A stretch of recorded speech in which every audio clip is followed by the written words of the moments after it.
Salam, məndən ABC Akademiya ilə tərtib etdiyimiz sınaq toplusundan sınaq 29-un izahını istəmişdiniz. Bugün onun izahını verəcəm. Birinci sual, uyğunsuzluğu müəyyən edin. Eyni və müxtəlif yumurta əkizlərini Euler-Venn diaqramında müqayisə edirik. Yaranacaq orqanizmlər bir ziqotdan əmələ gəlir. Bu, eyni yumurta əkizlərinə aid olan ifadədir. Çünki müxtəlif yumurta əkizləri müxtəlif ziqotlardan başlanğıc götürür. Eyni yumurta əkizləri isə eyni ziqotun bölünməsi nəticəsində blastomerlər ayrılır və bilavasitə blastomerdən başlanğıcını götürür. Ona görə bir yanlış olaraq ortaya yazılmışdır. Adətən mayalanmada 2 qamet iştirak edir. Bu da eyni yumurta əkizlərinə aid olan ifadədir və doğru qeyd olunmuşdur. Çünki müxtəlif yumurta əkizlərinin mayalanmasında neçə döl varsa, onun 2 qatı qədər qamet iştirak edir. Yəni, hər bir ziqotun, hər bir dölün əmələ gəlməsi üçün bir yumurta hüceyrə və bir spermatozoid iştirak edir. Deməli, 2 doğru qeyd olunmuşdur. Döllərin sayı qədər göbək ciyəsi olur. Bu ortaq xüsusiyyətdir. Çünki neçə döl varsa, hər birinin özünün göbək ciyəsi olmalıdır. Əkizlərin cinsiyyəti eyni ola bilər. Bu da ortaq xüsusiyyətdir. Çünki eyni yumurta əkizlərində mütləq olaraq əkizlərin cinsiyyəti eyni olur. Amma müxtəlif yumurta əkizlərində də ola bilər ki, onlar cinsiyyətcə eyni olsunlar. Müxtəlif də ola bilərlər, amma eyni də ola bilərlər. Burada da eyni ola bilər dediyinə görə 4 fikri ortaq fikirdir və ona görə də burada 4 yanlış olaraq yalnız eyni yumurta əkizlərinə qeyd olunmuşdur. Qan qrupları hər zaman eyni olur. Bu, eyni yumurta əkizlərinə aiddir. Müxtəlif yumurta əkizlərində müxtəlif də ola bilər. Hər zaman yox. Eyni də ola bilər, müxtəlif də ola bilər. Yəni 5 demək doğru qeyd olunmuşdur. Mayalanmada iştirak edən qamet sayı döl sayından 2 dəfə çox olur. Bu, müxtəlif yumurta əkizlərinə aid xüsusiyyətdir.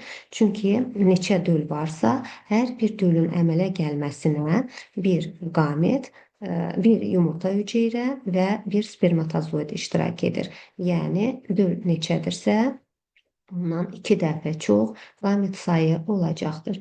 Lakin eyni yumurta əkizlərində isə dölün sayından asılı olmayaraq hər zaman 2 qamet iştirak edir. Çünki onlar bayaq da dediyimiz kimi bilavasitə ziqotdan yox, eyni ziqotun bölünməsi nəticəsində yaranan blastomerlərdən başlanğıc götürürlər. Deməli, burada uyğunsuz olan 1 və 4 cavabıdır. Doğru cavab A variantı olacaq. Növbəti sual, ikinci sual. Yunanca demos, latınca isə papulus adlanır. Demos sözünə biz biologiyada pandemiya, epidemiya sözlərinin tərkib hissəsində rast gəlirik. Papulus sözünə isə populyasiya sözünün tərkibində qeyd edirik və hər ikisinin mənası xalq, əhali anlamını verir. Üçüncü sual. Doğru olmayan ifadəni seçin. Öz xarici görünüşünə görə oxşar olan fərdlər öz irsi xüsusiyyətinə görə fərqli ola bilərlər. Bu doğru fikirdir. Məsələn, biz əkiz növlər haqqında danışmışdıq. Demişdik ki, onlar morfoloji cəhətdən bir-birinə tam oxşardırlar, lakin irsi xüsusiyyətlərinə görə fərqli idilər, çünki onlar müxtəlif növlərə aid idilər. Söhbət qara siçovulun 38 və 42 xromosoma malik olan əkiz növlərindən gedirdi nümunə olaraq. Yəni, bir sözlə bu doğru fikirdir. Bizdən isə doğru olmayan ifadəni istəyir. Əlamətləri təmiz halda saxlayan fərdlər mövcud əlamətə görə homozigot adlanır. Bu fikir də doğru fikirdir. Məsələn, böyük A genotipli və ya kiçik A genotipli fərdlər, bunlar təmiz saf xətlər adlanırlar və homozigotdurlar. C variantında deyilir ki, dominant əlamətə malik olan fərdlərin sonrakı nəslində yalnız dominant əlamət müşahidə olunur. Bu fikir yanlış fikirdir. Nəyə görə? Məsələn, dominant əlamətə malik olan fərd bilirik ki, heterozigot ola bilər, böyük A, kiçik A genotipli ola bilər və o dominant fenotipli digər bir fərdlə, yəni dominant heterozigot fərdlə çarpazlaşdırıldıqda buradan həm dominant, yəni böyük ya əmələ gələ bilər. 2 pay böyük ya kiçik ya əmələ gəlir və kiçik ya da əmələ gəlir.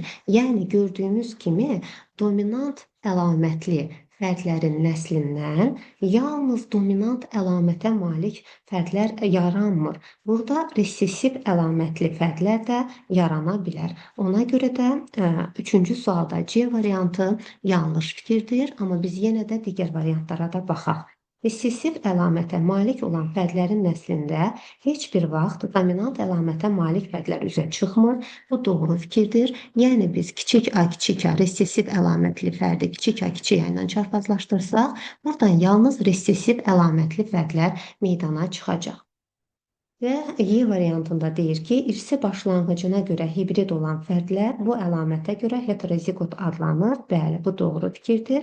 Hibrid, heterozigot bunlar eyni anlayışlardır. Yəni hibrid fərdlər, məsələn, mən böyük aya hibriddir deyə bilərəmmi? Və kiçik aya hibriddir deyə bilərəmmi? Deyə bilmərəm.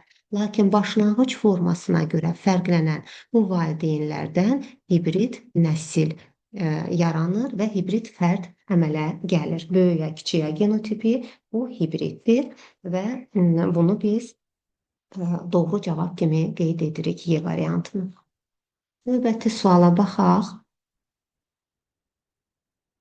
4-cü sual. Fizioloji kriteri dişi qaytağın döllü olması. Nümunədəki məntiqi uyğunluğa əsasən verilənləri uyğunlaşdırın. Demək, biz bilirik ki, dişi qaytaq, ümumiyyətlə qaytaq uzaq hibridləşmə nəticəsində yaranır.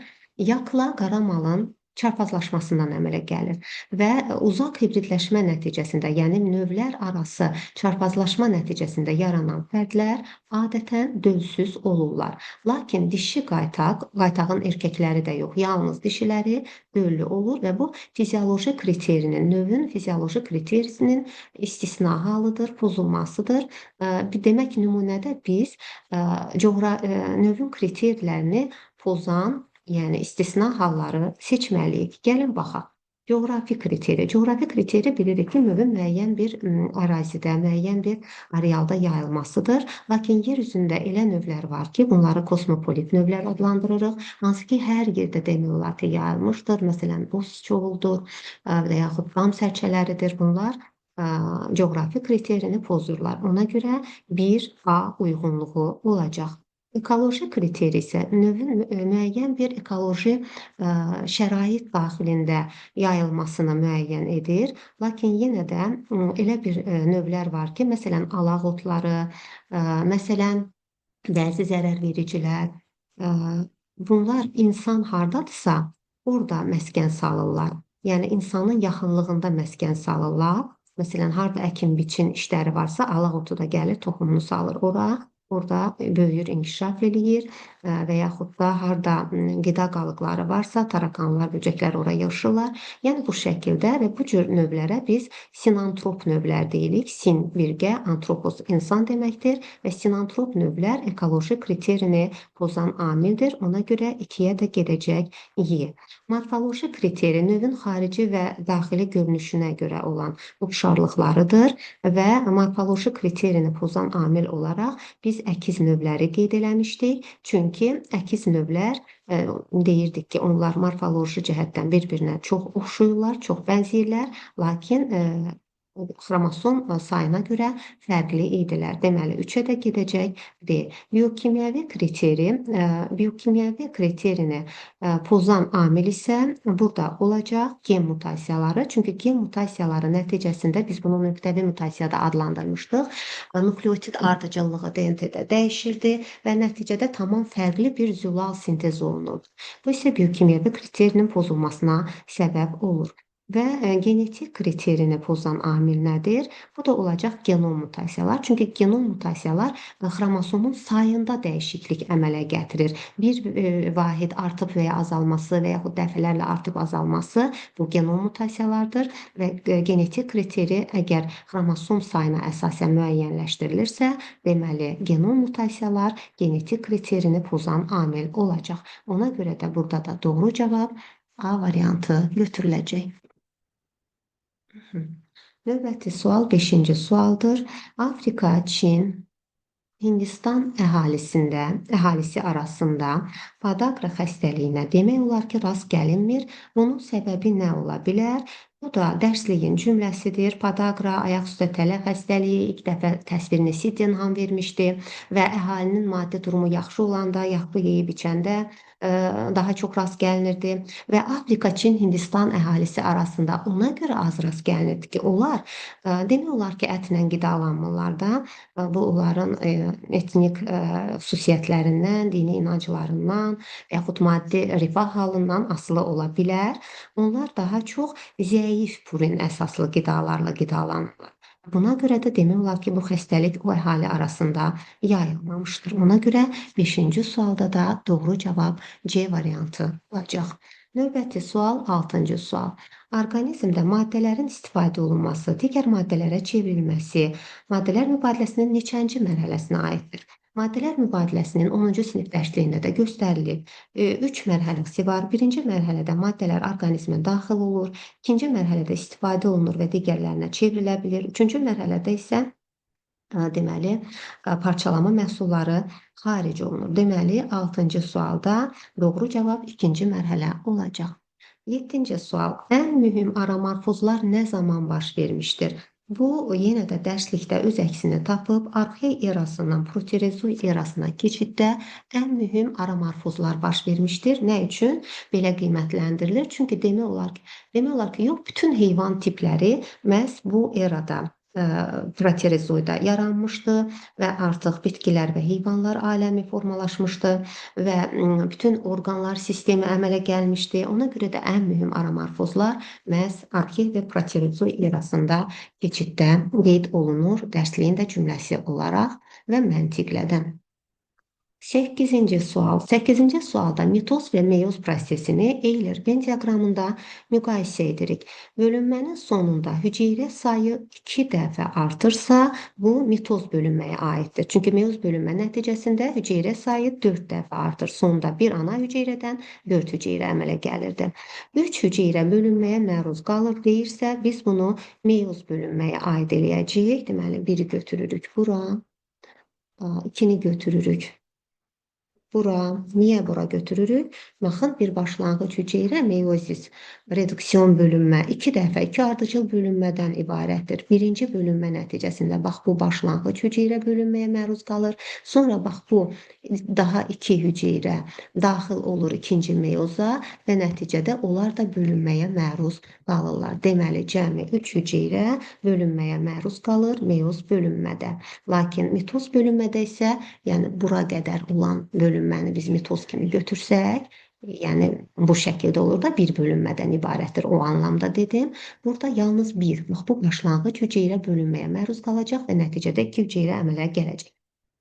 Sonra 3 əmələ gələn hüceyrələrdə xromosom sayı 2 dəfə azalır.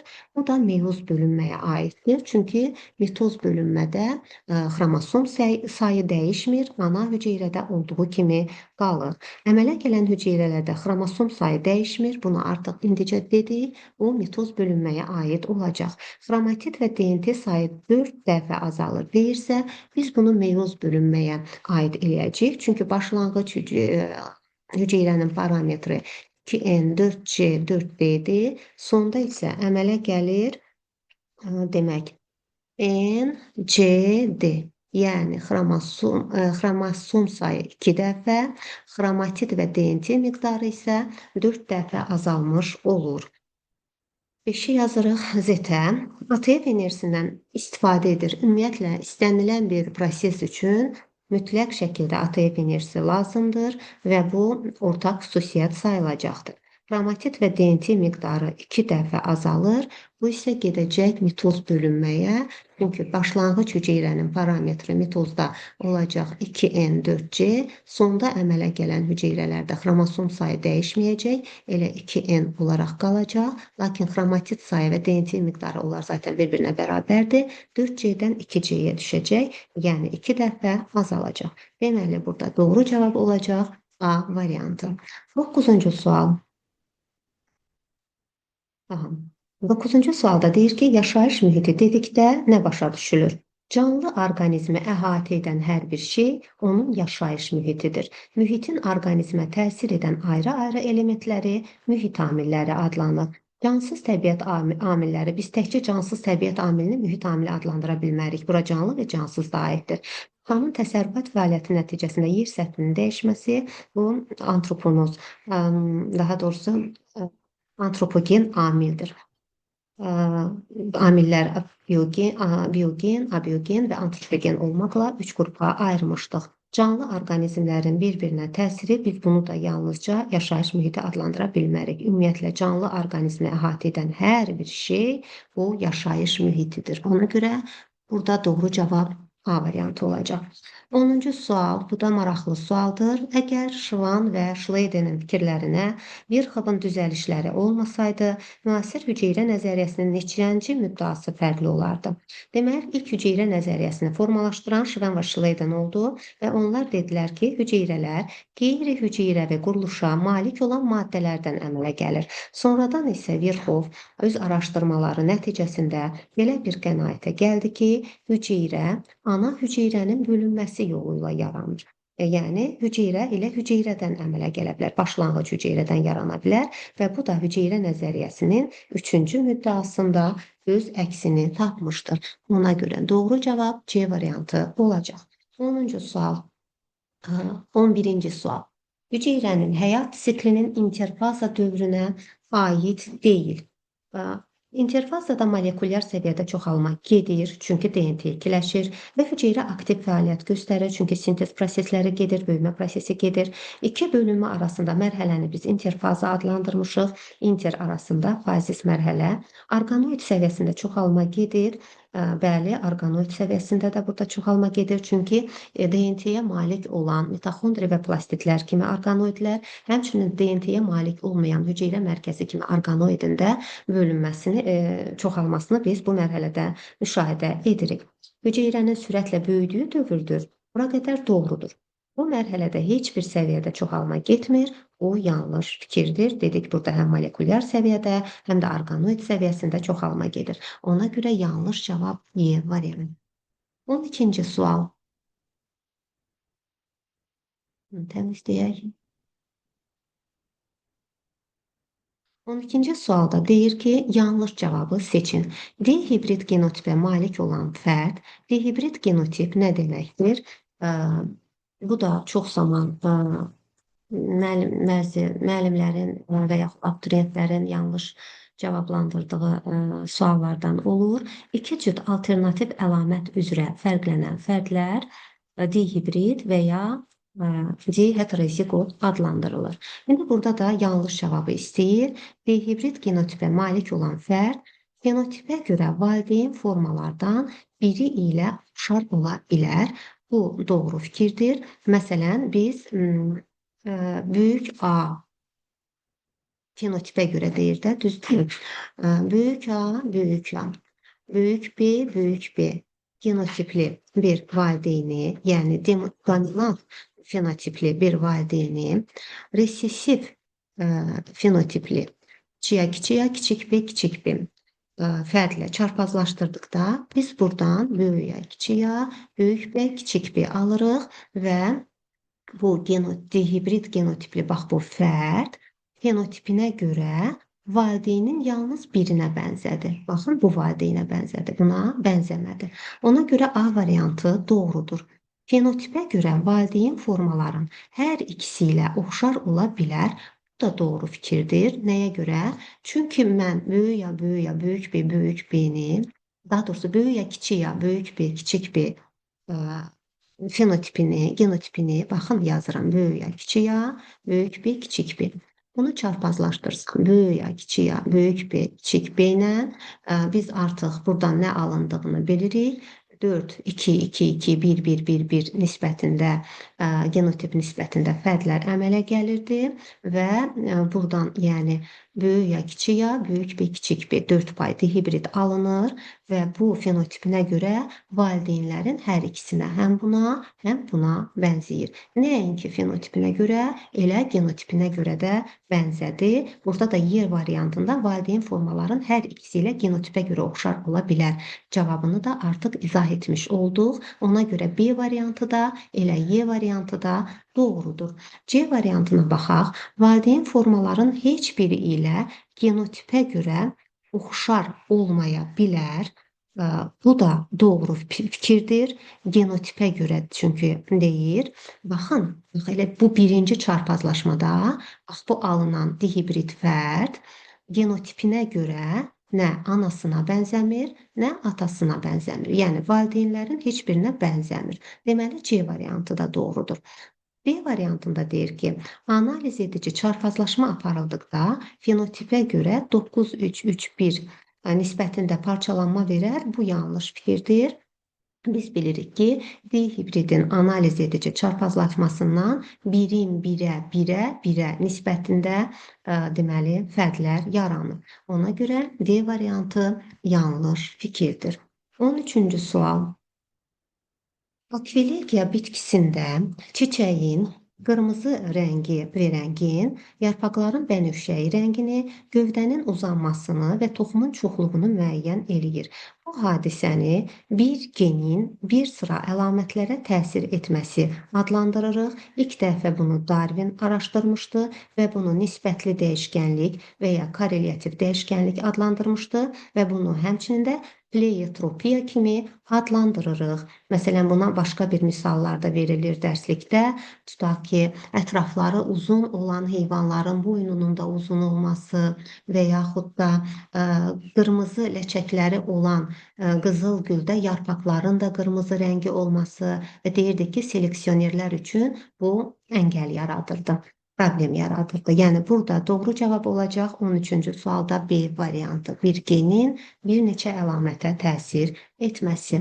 14-cü sual genləri göstərmək üçün Latın əlifbasının hərflərindən istifadəni ilk dəfə təklif edən Gregor Mendel olmuşdu. Bu dərslikdə var. Həmçinin xromosomların irsiyyətdə rolunu da ilk dəfə olaraq kəşf edən və buna görə də Nobel mükafatı olan Thomas Morgan olmuşdur. Yəni bunlar dərslikdə öz əksini tapır. 16-cı sual. Genotipləri böyük A kiçik A, böyük B kiçik B, böyük C kiçik C və böyük A kiçik A, kiçik B kiçik B, böyük C olan iki fərdin çarpazlaşmasından böyük A kiçik B, böyük C fenotipinin alınma ehtimalı nə qədərdir? Bunun ən sadə yolu monohibrid çarpazlaşmaya gətirməkdir. Yəni biz böyük A kiçik A əlamətini böyük A kiçik A əlaməti ilə çarpazlaşdırsaq bizə nə verəcək?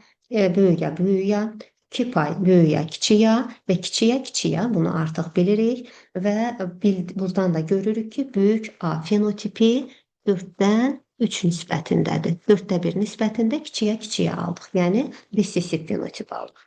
Sonra ikinci əlamət, baxın bu B əlamətlərini, böyük B, kiçik B-ni çarpazlaşdırırıq kiçik B ilə, bizə nə verir? Böyük B, kiçik B və kiçik B. Deməli, kiçik B fenotipinin yaranma ehtimalı neçə oldu? 2 dənədən 1 ehtimal oldu.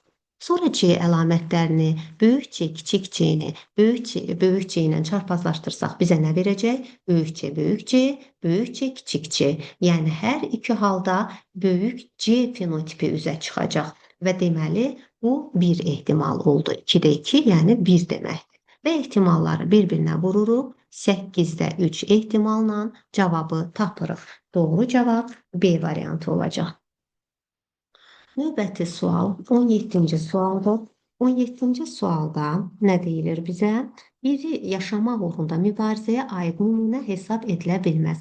Biz yaşamaq uğrunda mübarizənin növdaxili, növlər arası və ətraf mühitlə formalarını öyrənmişdik və demişdik ki, yaşamaq uğrunda mübarizə təkcə açıq mübarizə, döyüş formasında bir-birini məhv eləmək kimi bir şey deyil. Bu həm də qarşılıqlı yardımlaşmadır. Çünki burada əsas məqsəd yaşamda salamat qalmaqdır.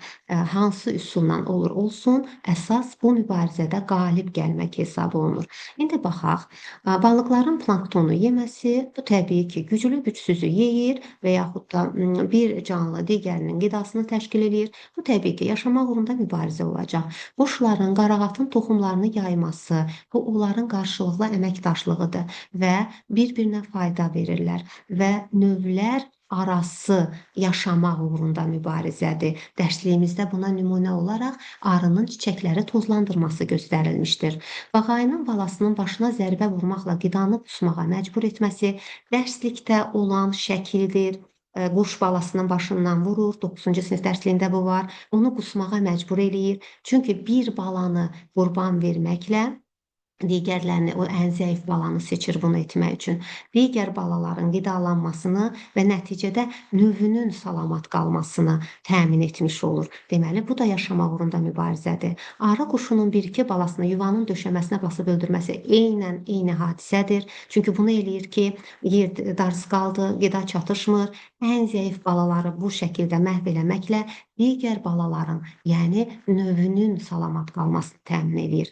Lakin Y variantında isə dişləri seyrək olan itlərin zəif tük örtüyünü inkişaf etməsi. Baxın, öncəki sualda mən pleiotropiya haqqında danışdım və bu pleiotropiya bir genin bir neçə əlamətə təsir etməsidir. 10-cu sinif dərsliyində bu barədə yazılıb. Yəni, bu yaşam uğrunda mübarizəyə aid deyil. 18-ci sual. 18-ci sualda deyir ki, mutasiyaya uğramış homozigotların xeyrinə olan təbii seçmə forması. Bu hansı təbii seçmə formasıdır? Bu disruptiv və ya parçalayıcı formadır. İlk dəfə bunun təsvirini Singer vermişdi. Ona görə də Singer forması adlanırdı həm də. Orta normadan kənara çıxan fərqlərin sayı artırdı. Çünki polimorfizmə səbəb olurdu və əsasında burada divergensiya əlamətlərin ayrılması dayanırdı. Bir-birindən fərqlənən bir neçə əlamətlər yaranırdı. Bunlar hamısı demək doğrudur. Amma ətraf mühitin nisbi sabitliyi şəraitində orta reaksiya normasına malik olan fərqlərin artmasını təmin edir deyirsə, biz bunu aid edəcəyik stabilləşdirici seçməyə. Ona görə də Y variantı disruptiv seçməyə aid edilə bilməz.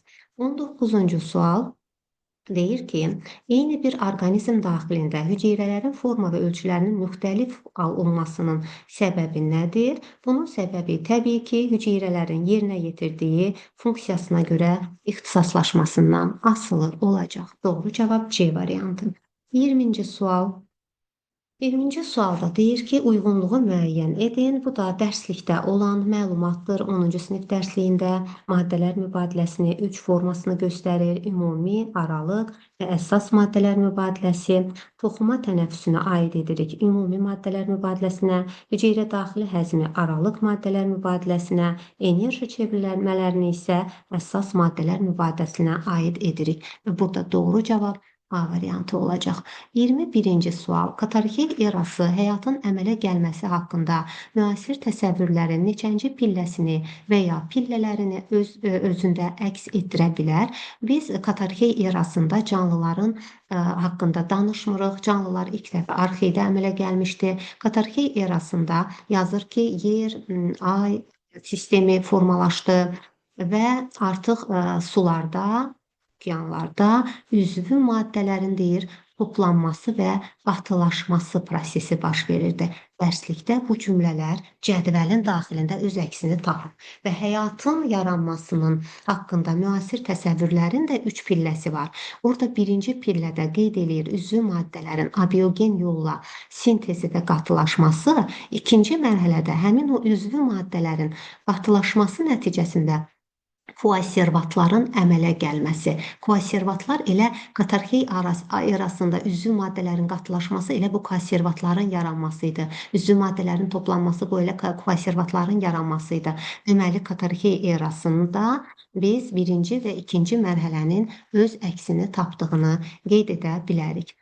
İkinci sual. Şəkildə genotipi verilmiş fərdin crossover ehtimalı 80% olarsa, kiçik A, böyük B genotipli qametin əmələ gəlmə ehtimalını tapın.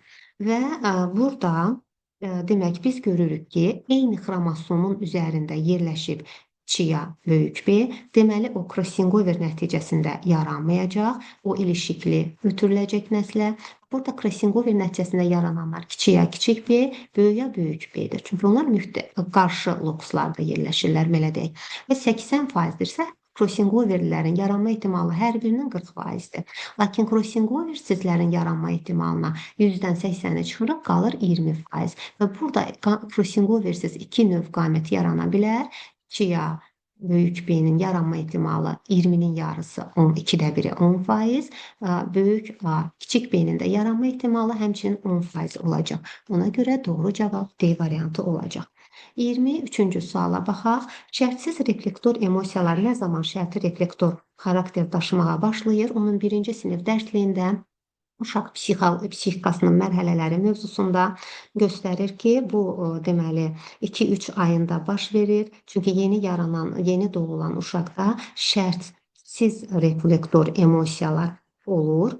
Yalnızca demək olar ki, onlar üstünlük təşkil edir. Sonra isə 2-3 ayından etibarən artıq uşaq anasının səsindən tanıyır və yaxud süd şüşəsini görəndə, butulkasını görəndə qığıltı ilə ona cavab reaksiyası verir və bu da birinci mərhələyə aiddir. Uşaq psixikasının inkişafının birinci mərhələsinə aiddir. Birinci mərhələ isə yeni doğulduqdan 1 yaşına qədər olan mərhələdir. Və 2-3 ay dediyinə görə biz bunu postembrional dövrün birinci yox, ikinci mərhələsinə, yəni südəmər dövrünə aid eləyəcəyik. Çünki südəmər dövr artıq deməli ilk birinci ay çağa dövrüdür. Ondan sonra ikinci ayından 1 yaşına qədər olan dövr isə südəmər dövrdür. Ona görə biz bunu B variantı kimi qeyd edəcəyik. 24-cü sual. Bu da maraqlı sualdır. Epidemiologiya elminin banisi kim idi? Bu Hippokrat idi. Hippokrat həm də gəlin bir-bir hamısına baxaq. Həyatın spontan yaranması fikrini ilk dəfə irəli sürən Aristotel olub. Temperamentin təsnifatını ilk dəfə hazırlayan Claudio Gallin İtalyan həkimi olub. Temperamentin banisi Hippokratdır, amma burada banisi yazılmayıb, təsnifatını hazırlayıb deyib. Ona görə bunu Gallinə aid edirik. Bir hüceyrəli canlı varlıqları ilk dəfə kəşf edən Antoni van Leeuwenhoek olmuşdu. Helmint terminini elmə gətirəndə helmintologiya elminin banisi bu Hippokrat idi. Deməli doğru cavab D variantı olacaq. Mikrobiologiya və immunologiya elminin banisi isə Louis Pasteur olmuşdur. Bunlar hamısı dərsliyimizdə müxtəlif mövzuların arasında öz əksini tapıb və inteqrativ sualdır.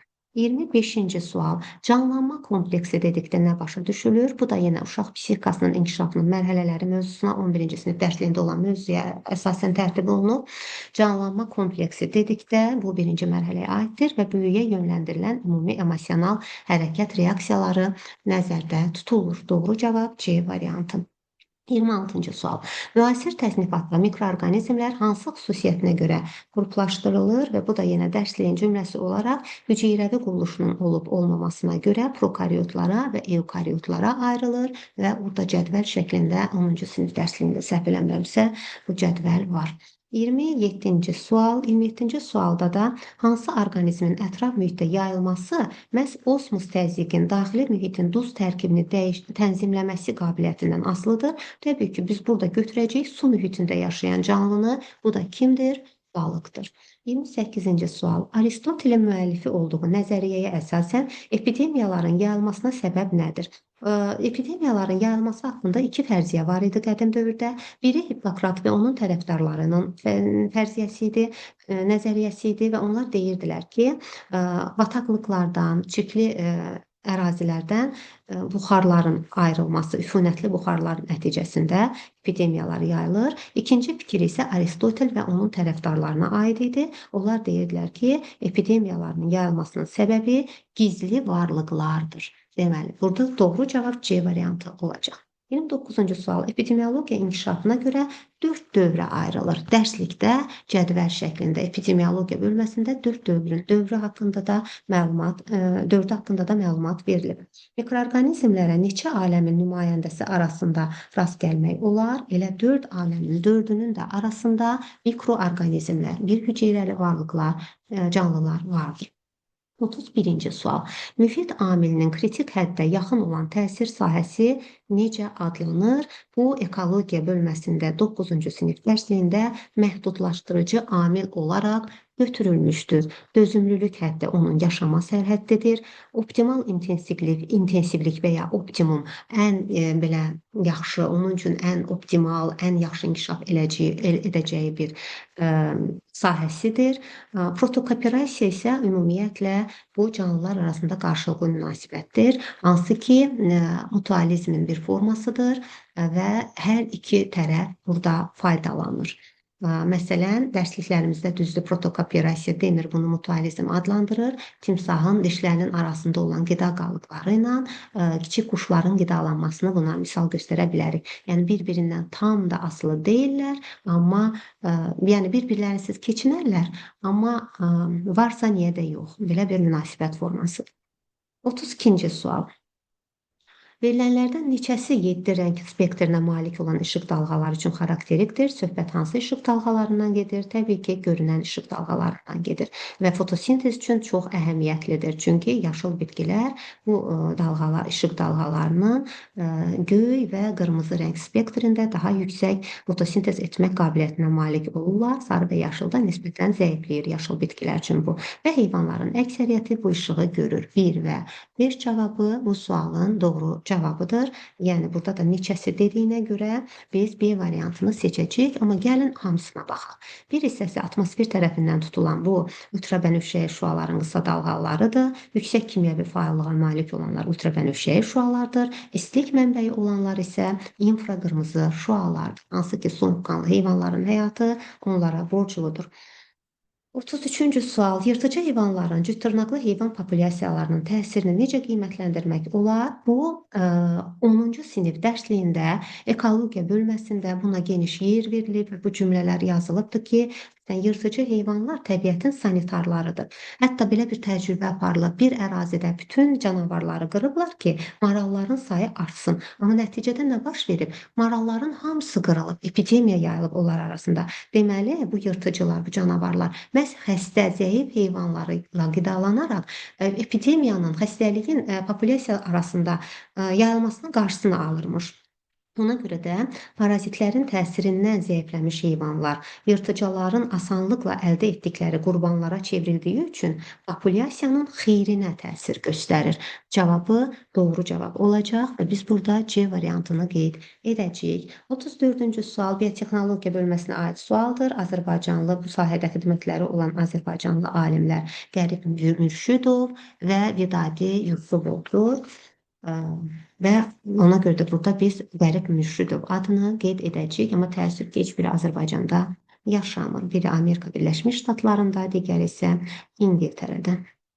35-ci sual. Hansı canlıda mühit temperaturunun müəyyən həddə qədər yüksəlməsi onlarda maddələr mübadiləsinin böyümə və inkişafının sürətlənməsinə səbəb olar? Təbii ki, burada da soyuqqanlı heyvanları götürəcəyik. Yəni, onlarda daha sürətli temperaturun dəyişməsi daha sürətli böyüməyə səbəb olacaq. 36-cı sual. Bu da çox belə müzakirə olunan suallardan olmuşdu.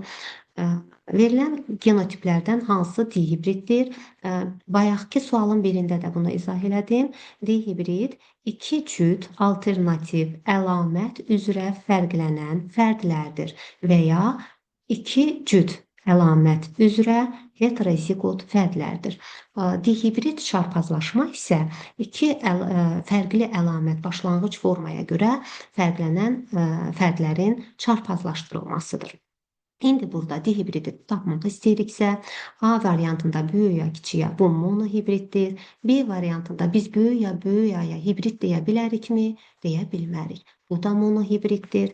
Çünki yalnız bir əlamət, bir cüt əlamət, alternativ əlamət fərqlənir burada. C variantı həmçinin monohibriddir və D variantı həmçinin monohibriddir. Y variantı dihibriddir. Siz buna diheterozigot da deyə bilərsiniz. Eyni anlama gəlir. Heç bir fərqi yoxdur. İstənilən ədəbiyyatda da araşdırsaz, bu sizin qarşınıza belə çıxacaq. Dərsliklə heç bir ziddiyyət göstərmir. Dərslikdə heç bir yerdə siz oxuya bilməzsiniz ki, dihibrid, diheterozigot demək deyil. Bu eyni anlamına gəlir. Hibrid nədir? Biz böyük ya da deyirik ki, valideyn formaların çarpazlaşmasından alınır. və bunu hibrid adlandırırıq. Məsələn, siz buna böyük ya böyük yaya, ya kiçik yaya hibrid deyə bilərsinizmi? Deyə bilməzsiniz. Dihibrid çarpazlaşma ilə dihibrid orqanizmi qarışdırmaq olmaz. 37-ci sual. Heterozigot bir canlının somatik hüceyrəsində olan autosom xromosom sayı n olarsa, onda xromosom müxtəlifliyi necə olar? Gəlin bunu yazaq. Demək, biz bilirik ki, somatik hüceyrədə autosom sayı əgər n-dirsə, onun 2 dənə də cinsi xromosomu olacaq. Çünki somatik hüceyrə 2N diploid xromosom dəstinə malikdir və o 2 əmsalı cinsiyyət xromosomlarının sayını bildirir. Yəni, autosomun üzərinə o 2 cinsini gəlməklə mən onun bütün somatik hüceyrəsində olan xromosom dəstini tapmış oluram. Və məndən xromosom müxtəlifliyini istəyir. Bu somatik hüceyrənin xromosom müxtəlifliyini istəyir. Xromosom müxtəlifliyi homozigotlarda haploid saya bərabərdir. Ona görə mən böldüm 2-yə, haploid saya indirdim və heterozigotlarda n+1 qədərdir. Çünki onlarda cinsi xromosomlar fərqlilik verir. X, Y olduğuna görə 2 növ fərqlilik yaranır. Ona görə bir dənə də fərq o Y-ə görə onun üzərinə gəlirəm və bunu həll elədikdə nə alınır? n/2 2-ni 2-yə böləndə 1 eləyir, üstünə də 1 gələndə 2 eləyir. Yəni, n/2 üstəgəl 2 cavabı bu sualın doğru cavabı. 38-ci sual. Əgər heterozigot fərdlər öz xarici görünüşünə görə homozigotlardan fərqlənirlərsə, dominantlıq tam olsaydı, niyə fərqlənsinlər ki? Yəni, böyük A-dan, böyük ya kiçik A-dan bir-birindən o zaman fərqlənə bilər ki, burada irsiyyətin aralıq xarakteri olsun. Yəni, bu qırmızını verər. Məsələn, dərsliyimizin nümunəsinə əsasən deyirəm, bu çəhrayı rəngi verəcək. Ona görə burada doğru cavab B variantı olacaq. Prokaryotların sadə bölünməsi çoxalmanın hansı quruluş səviyyəsinə aid etmək olar? Bu hüceyrə səviyyəsində çoxalmadır. Təbii ki, çünki yeni orqanizm hüceyrənin bölünməsi nəticəsində əmələ gəlir və biz bunu hüceyrə səviyyəsində çoxalma adlandırırıq. Və nəhayət 40-cı sual. 40-cı sualda deyir ki, verilənlərdən biri biotexnologiya sahəsində 21-ci əsrdə gözlənilən nailiyyətlərə aid deyil. Xəstəliyə səbəb olan genlərin sağlam genlə dəyişməsi, qocalığa səbəb olan genlərin nəzarət altına alınması, transgen orqanizmlərin meydana çıxması, mikroorqanizmlərin hesabına maddələrin sintezi, bunlar hamısı biotexnologiyanın nailiyyətləridir, 21-ci əsr nailiyyətləridir. Amma transplantasiyanın həyata keçirilməsi 8-ci sinif dərsliyində var. Nə zaman ilk dəfə? 1889 səhv eləmirəmsə, rəqəm tam yadımda deyil. Bu, deməli, İsveçrəli cərrah Fyodor Kocher tərəfindən ilk dəfə həyata keçirilmişdir.